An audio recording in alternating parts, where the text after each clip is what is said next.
Welcome back to the Eric Krown Crypto channel, and a very special day today, a very highly requested day as well, and also just a day that I've been looking forward to. We have the good man, the legend, the guy who needs no introduction, Mr. FiboSwanny is back on the channel. FiboSwanny, if you don't know him, publicly called the low at $15,000 or 15,500 many months before it actually happened on this channel. He then went on to call the first rally to 25,000 a few months later, and then even $30,000 in the most, and I believe the most recent video. So he's back now, and we're, or at least I'm very much looking forward to hearing his current analysis. And with that said, Mr. Swanny, I'm going to hand it over to you. You go through any charts that you want to be looking at, and I'm just going to be quiet. I'll ask questions when I feel like it's right to ask questions, but I want you to kind of take the floor here.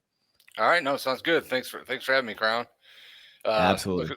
I've been looking forward to getting together with you. It's been a while. Just to take a little step back, I did hit the 15, I did hit the 25, I did hit the 30. I did miss my 48K by June, but can't be perfect. But it's a macro view. But if you followed me, then the system tells you when to get out when you're wrong. Right. So you take the small losses and large gains. You know how all Right. that goes. What I wanted to do was I really wanted to touch on a few markets, but really BTC, because I wanted a lot of people are asking a lot of questions while we're in this, kind of mundane boringness, I guess you would call it. I mean, it has moved a little bit, but you could call it that. You could definitely call it that. Is my screen up? Oh, let me pop you up here. There we go. There we go. Yeah, let me start with I'm gonna look at a couple different time frames, but a couple of I got a couple macro looks, so those kind of things I want to look at too. But starting on the 4 hour, I'm actually in the bull zone at the moment. For everybody or for anybody that doesn't know who I am, I have what's called threshold theory. So I use the RSI, the ADX, and of course Fibonacci levels to all work together of where the psychology changes are in the market. And so far for the 4 hour, we've jumped into the bull zone really just the other day, and you would have been buying right at this point, right around 27.2 or so. The first target on that actually was very nice that all the fake news came out because that candle that went to the upside actually hit our target at 29.1. So the buy here was taken out for profit, and then it came back down to where the shallow fib was, and then there was a rebuy at 28.8 where the shallow fib is the moment. But of course the market went down a little lower, is actually kind of testing the 61.8% level as support, but we're still well into the bull zone.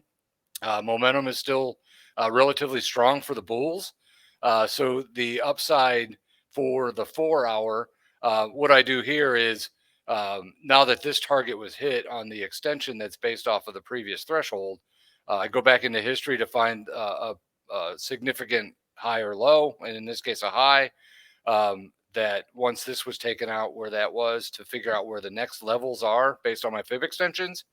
And based on that, the next fib extension target, I'm marketed right around 31,000, which was a significant price that falls within this zone between 30.5 and 31.1.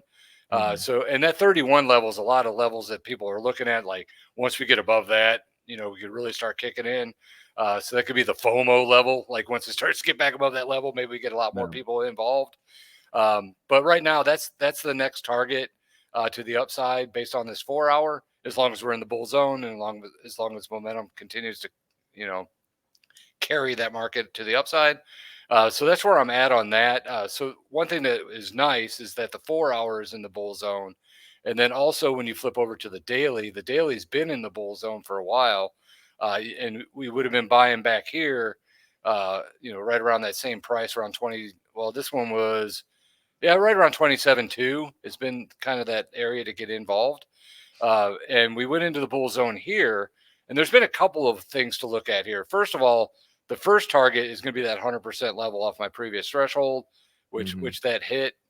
The next level beyond that, there's a fib extension off of the previous threshold here between 30.4 and 31. And I'm marking it. I just kind of use the most hit best line right here just to kind of give us a target. This is about 30.8. It could be right around 31, just like on the 4 hour. Just depends on how you want to approach that fib extension area. But then after that, this previous high at 31.8 marked really well with the trend line break here, because we had the trend line break, popped up and came back down and retested right at this point, maintained the bull zone right here. And then the momentum started to get back for the bulls again. We started to work our way back to the upside. But the interesting thing is the trend line break, which I like to take the furthest distance underneath the trend line to the trend line itself, and take that same rate of change from the break point. And it matches up really nicely at that previous high. So that's going to be another key target for me to watch. And that also could be where everybody's also waiting for that breakout and get more buying interest in, because that's where a lot of people usually buy, right? When it starts to break highs like that, new highs. instead of buying down here when you should. They say, it's 31K now, I could buy. But that's what I'm kind of looking at on that trend line break. And then, of course, the 200% off the previous is that next target. So what I'm watching here is every time it comes up, it hits a target, and then comes back down, hits the shallow fib, then I'll rebuy on the downside. So if this actually goes up to this next fib extension target, then the shallow fib would move up to 29.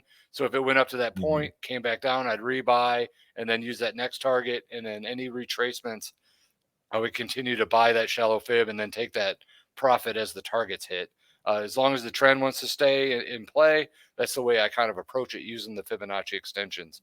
So from a daily perspective, we're in the bull zone, which is nice. So we got the 4 hour, we got the daily, then we move into the weekly. And this one's been interesting because this one had the trend line break here, and that's that one we're looking at for much longer term.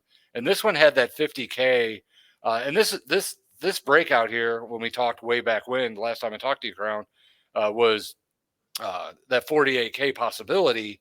Right. But it went up to a certain point and then started to break back down. But from a long-term perspective, the bull zone still maintains for the weekly. And then also the 61.8% level here at 24/7. And let me just ask before you go on. Yeah, go for it. Yeah. So when the bull zone holds and price action, thus far has just really corrected into higher lows on that time frame, does that imply that the prior implied target is still valid? Yes. Okay. It's just then it becomes a timing issue. Gotcha. As it started to work its way up this first move to the upside, and we had momentum behind it as it was growing a little bit here. That's where that 48K could have been a possibility as we went into June. But of course, it stalled out and we found some selling interest around there. And then it started to break down. But then once it started to break down to that point, then the daily went into a bear zone at that point in time. So I told you to get out, wait for some more downside, and then buy back on the downside, and then get back in. But from a long-term perspective, this same target maintains structure. So the target is still that 50K. Then we'll have to get into timing, which we'll kind of look at in some of these other macro looks. But the that target's still in play, because if you look at I don't have it on here, but let me draw one real quick. Just looking at this this trend line itself right here. This is kind of that line in the sand that we're kind of watching at the moment, from these previous lows and then working our way up and then it retested. So as long as it stays above this line, and then also stays in the bull zone, of course, then all of this upside still remains as a target based on this trend line break. And the reason I like those, go ahead. I was just going to say, just coming at it from another perspective as well, looking at the retest of that trend line, plus what essentially just amounts to a bullish reset on the DMI and the RSI, just, bouncing off kind of that neutral zone. I mean, that's kind of telling you that, hey, we expect a higher low right there and continuation from that point. Correct. Yep. That's what I'm kind of looking at. And the reason that it stays in the structure is because when you look back at some of these other trend line breaks, one like this one here, there was a break, then a retest, and then this target, which this rate of change is the rate of change over in this one. I just don't have the other arrow in there, but this rate of change took us up. That one worked out perfectly. Yeah. And then even on the downside, when it breaks that trend line here, it worked out absolutely perfect on this side, but it's all based on timing. So when when this one went into the bear zone here, and then this one retraced back up right at this point, it stayed in the bear zone. So as this started to come back down and break down, So this that whole was a bull opportunity trap right came into there. play. Yeah. And that's what we're kind of looking at where we're at the moment is this broke down or broke to the upside, maintains structure here in that neutral zone. So it maintains that objective to the upside. Now, will it happen tomorrow? The market, no. But yeah, you got to it's give it so some interesting time. that market maintains, that beautiful symmetry on both sides. Yeah, yeah, and it's been pretty nice to kind of follow. And I always like the trend. I don't trade those trend line like as soon as it breaks, I don't buy it because of the trend line. I do more of following my threshold. So if my threshold's changing at the same time a trend line is breaking, that to me is really good. Like in this case right here, when this broke right here and went into the bull zone, I like that, and that's the kind of structure that I like to see. Doesn't always happen, but when it does, it gives me comfort to go long at that point. And that's where I kind of went long at and been long for a while. So the thresholds basically validates that. Yeah. To me, that's the psychology change from that bearish sentiment into a bullish sentiment. We're taking that leap over the threshold. That's why I call it threshold, because to me, right at this point is where emotions would run the highest. Like, are we going back down to 10K? At this point in time, because it's still relatively that would be on the a bearish place. look, or are we jumping into a little bit more of a, hey, this market's going to switch? And they jumped that threshold, and it changed the whole sentiment around. Now, has it been the best bull market? No, but it's definitely inched its way up, and we've had nice returns on the way up. So you just kind of ride that. Well, and that's what the 4 hour. We are a bit spoiled here. I mean, Bitcoin did go up about 2x. No, I get that. But that's what the 4 hour and the dailies for. I know what you mean. You trade the 4 hour, you trade the daily, and that's where you get the ins and outs on the way up. Make your profit while we're in this long-term trend. So that's the way I kind of approach it. I don't trade the weekly, but I definitely use it for guidance. Sort of like an Elliott wave or some other Wyckoff or anything like that. I use for guidance. I don't really trade it. I use them as guides to help my threshold theory. Is what I do there. So going from there, I'm going to jump into a little bit more even longer term, and I wanted to go into some timing and some macro look on this. This is a monthly chart on BTC, and I got a lot on here, so give me a second to kind of go through each little thing here. You have all the time in the world, man. First of all, let's look at the timing of the lows. So we got the low here, and then I got the lows down here. That's what these semicircles are here on the bottom. And then these vertical lines are the halvings. So when you look at when the low happened, and this is where the low is right here, and then you look at where the halving was, 17 bars from the halving back is when the low happened. This one actually had 18 bars. I did a very similar analysis to this. Yeah. Oh, did you? Cool. Yeah. But it's funny that you're going at this from like a completely different angle. Yeah. It works out statistically as well. Cool. So when you look at this halving, go 17 bars back, this halving, 17 bars back. So this kind of gives you some guidance of where some lows could be. I mean, this is 2026, which is way off, but from where we're at the moment. But this is one thing I'm looking at just from the timing of the lows. Then I kind of said, hey, let's look at the timing of the highs. So you had this high here, and then you had a timing here. I don't have the data on this one, but going back that way. But so you just look from this high to this high, and then you move it back out, and then you have a timing of the high out here, which is October of 25, which is post halving. So what I wanted to look at is once the market went past the halving, when did the high happen? So 17 bars going this direction was the timing of the high. And then you had this one. This one was 18 bars. So you're off a month, but that's pretty good guidance when it comes to how long it took from when it went from the halving to make the ultimate high before it started to correct. So if you did that again and you looked out this way, then I'm looking at 18 bars out that way to give us a high possibility post halving. So next, what I wanted to look at was, okay, where where is that target for that 50K possibility? So what I did was I went back and I looked at all of this going on here. So I did a couple of things. One was looking at from the break point of or when the halving happened to the high, the 61.8% level was right in here, and it kind of tested it, and then it broke, and then it went into the black fibs here, which is the fib extension that I like to see for reversals, is that 127 to 141.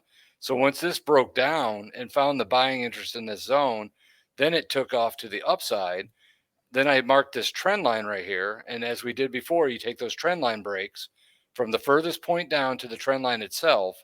And then you have that break point here of that trend line. And then the target matched pretty nicely right at this point. And we kind of saw that on a couple of the weekly ones too. So you got that as the timing there. Now, of course, this is 3 months, so this is taking a while to get there, but you definitely hit the target, worked its way back down. So what I wanted to look at from going this direction is looking at there's a lot in here, and I know it's probably hard to see, but the pink ones in here is the 61.8% level that was pretty close to like 15K. And it got up to a high of 13.8 or so. So it didn't quite hit the 61.8% going the other direction before it started to correct back. And it wasn't until after the halving that we got above that 15K and then started to launch to the upside. So I did the same thing here on this one, just like I did on this one. You take it from the halving to the high, and then you break down. The 61.8% level was at 30K. It broke down and then went into our fib extension, which this was a little bit wider extension between 12.1 and 17.8. But that's where that 15.4 that you talked about, Krown, where I called that low, and it wasn't based on this chart. It was based on a bunch of other stuff. But that's where that buy came in. And then once we broke back to the upside and we broke this trend line, that's where that 50K or just above 50K target, which is just underneath the 61.8% level, like it was back here at 15K. This one's at 53. So the target for this one is to work its way up to that point, correct back, and then post halving, get back above it post halving, and then make that new high post halving based on the timing. So I don't, if this holds the pattern that's holding here from the Fibonacci extensions and the trend line breaks, the high of 69K should not happen until post halving, but that 53K should happen first. Of course it would, but then it would correct back and then break up past that, and then start getting that new high, just like it did in this case. Broke here, took a few months after that, and then it started to break out. And that could be the same scenario here. Do we hit the 53K this year? I could see that possibility if it starts getting going and we get above that 31.8 that we're all looking at and getting above a new high, bringing in a lot more buying interest. Then maybe it could, but then again, it could extend a little bit past the halving and then work its way back down and then make new highs later on the timing. So, but that's what I was kind of looking at. It was just kind of interesting to watch how some of the fib levels hit certain levels perfectly on some, not perfectly, but it gave you a good guidance of where key support is, key resistance. Yeah, it's enough to give you a comfort to say, hey, the pattern's working and let's keep it going as long as it wants to. And so far on this one, we've hit the 38.2% level off of this latest move, and that's holding that support. And you kind of saw that on the weekly here. The weekly is the 61.8%. The monthly is the 38.2. So all of that working together at this point, keeping the bull zone on the long term is a good structure to say, hey, this is holding, and let's work our way to the upside and keep this thing going, north instead of south. So given that, and I know there's a lot in here, and there's, it's a lot of lines everywhere. But then we go over into this is the chart that we had the last time we were together, and I looked at the 8-day instead of the monthly, and I was looking at the timing of this. And this one was interesting because I was looking at when the trend line broke to the throwback to the trend line itself, and then I looked at the timing of when the previous high was busted, and it was actually 78 bars. And the same thing here, it was 78 bars. Yeah. And then if we mark it 78 bars, then we shouldn't make the new high post halving until like November of next year. So I think that we could still get up to that 40. This one, in this case, on this one, that's where that 48K came into play. Thinking that we would get on a nice run up to that point before the halving. I would say that's still in play, and that's where that 50K still kind of comes into play. So I still think we have that possibility of getting there at least before the halving, which brings us all the way into April of 24. So maybe it's the first quarter, maybe it's this year. I don't know. It's really hard to find the timing on this, but as long as the structure is staying in place in all of these time frames, I'm going to maintain my bullish structure. I'm going to keep trading my 4-hour and daily on the corrections back, buy more, take profit. As long as it wants to keep doing that, I'll be one happy camper. And the last one here on BTC, I was just looking at the weekly. I just put in I like to take some of these modified shifts from the actual breakpoint of these trend lines. So when you look at that, we have, this is acting as resistance at the moment. We got some support in here. This matches up on that trend line that we're looking at here. This intersection is holding. And the reason that I liked this holding is that we actually had 3 settles. You can't see it on here, but there's 3 weekly settlements above this line. There wasn't back here. It never had 3 consecutive, but it did have 3 consecutive here, which gives this more power of buying interest, for at least the way I approach things. So to me, that leaves all of this upside space into that 50K open to get up to that trend line break objective that I have here on these arrows from what I'm looking at. So that's what I'm looking at on BTC. I know I went through it rather quickly with a bunch of different time frames, but what do you see? Any questions, comments, anything that you've done that correlates with it, or anything like that? It's a lot to take in, for sure, but I think you did a great job explaining it. Yeah. Well, I'm a little bit more familiar with your content now after speaking with you for so many years. So, it's, and I think a lot of people on this channel now actually are as well. So a lot of it makes actually very good sense to me. As far as timing and whatnot, for myself, I actually don't have too much, as far as like upside objectives goes. There is one thing that I keep on remembering or trying to remember, that has been historically relevant for Bitcoin, and that is that before the halving, it's always at minimum retraced back to the 618, the 786. If you take a bearish retracement from the prior macro high to the current macro low, and guess where that is? That's your $48,000 to $50,000 territory. So that would line up with somewhere around there before it corrects before back. April. Yeah. Before April. Other than that, I actually don't have too much. It's just I'm not. My system says the low is in.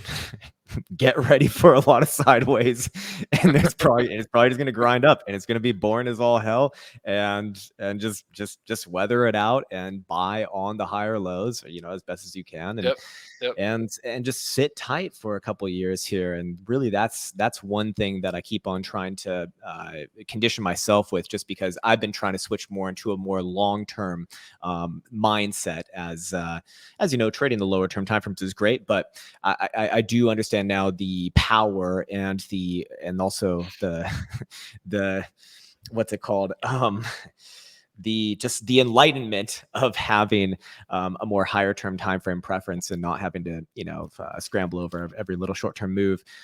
So for me, I've been focusing more and more on that. But yeah, man, and that's exactly how I approach things too. I look at that weekly and monthly and keep that structure for long term basis.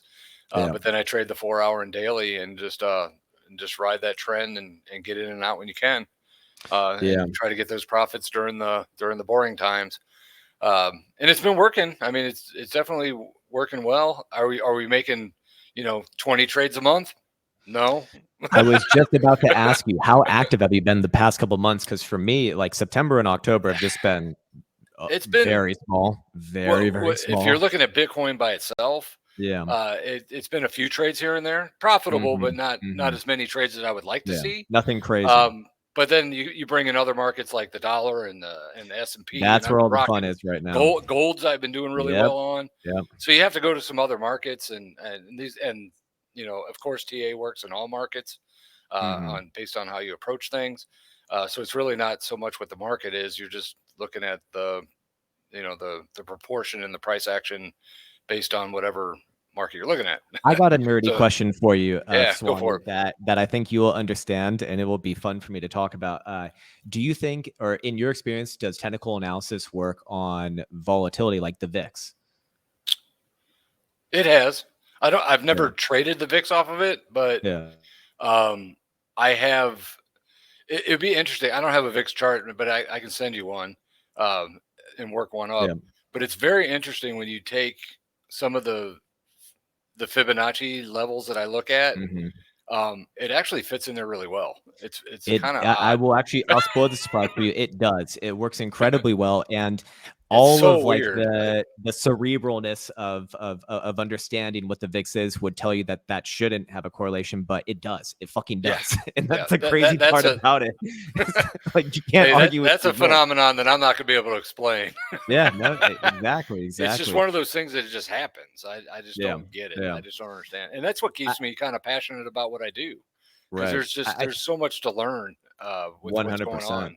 Yeah, 100%. it's It's just always changing. crazy. But I think one of your prior explanations of why you use Fibonacci's really resonated with me. And it's not because there's any sort of like magicalness about it. It's that it's it's getting the human psychology in terms of looking for that symmetry kind of just I don't know, it seems to work that way. Like when you see things go up so much, okay, then it hits this level over here. Yeah, that's when things are getting a little bit more enthusiastic, a little bit more exuberant. So maybe it's time to think for a little bit of a pullback, and vice versa when things come down. When they come down to like the 786 or the 618 or whatever the hell it is, it's like, okay, your mind just sees that as like that's a reasonable retracement. I'll buy it. It's all good. But Yeah, I think what I've learned over the time is that people like symmetry, and when things mhm. start to get out of whack, they like to get it like back in whack. Yeah. And Yeah. and some people might say that it's a retracement to a mean, or whatever, whatever it is. It might Uh, be. it might be. I don't know how to really determine that, but when It's it very comes difficult to to quantify. yeah, Very difficult. exactly, and that's been my main goal, is Mhm. to figure out ways to know when that psychology is changing, and that's what I've been Right. kind of researching over all of the years, and finally starting to get something that actually makes sense. Um, Yeah. this didn't happen overnight. I mean, it's something that Mm. took many years to kind of figure out. But it really comes down to the bull and bear zones for me, and that's that change. So to me, price is nothing. I don't ever look at price. Price to me is secondary. Mhm. I'm looking at the proportion. I want to know You're looking at the indicators, yeah. yeah. I'm looking at the patterns that people. I know this sounds weird, and it's probably like a little voodoo, or rubbing the genie No, lamp just shit shoot it, like man. that. But it's more along the lines of like there's patterns that people are going to make that I think are conscious, and and Mhm. and you got the self-fulfilling prophecy of the everyone's looking at the same level. I get that, but when you start digging down into different time frames, and you go deep into analysis, there's patterns that are happening that unless you did analysis, you don't even know they're there. Yeah. That's the fascinating thing to me, and I feel like that's the unconscious thing that's happening in the market, that Yeah. people just buy and sell, and they're creating patterns that they don't even realize they're making. I Price know is that sounds fractal. weird and voodoo and shit, No, but I look, Swanee, I've taken enough shrooms in my life to know that this is true. So I'm right on there with you.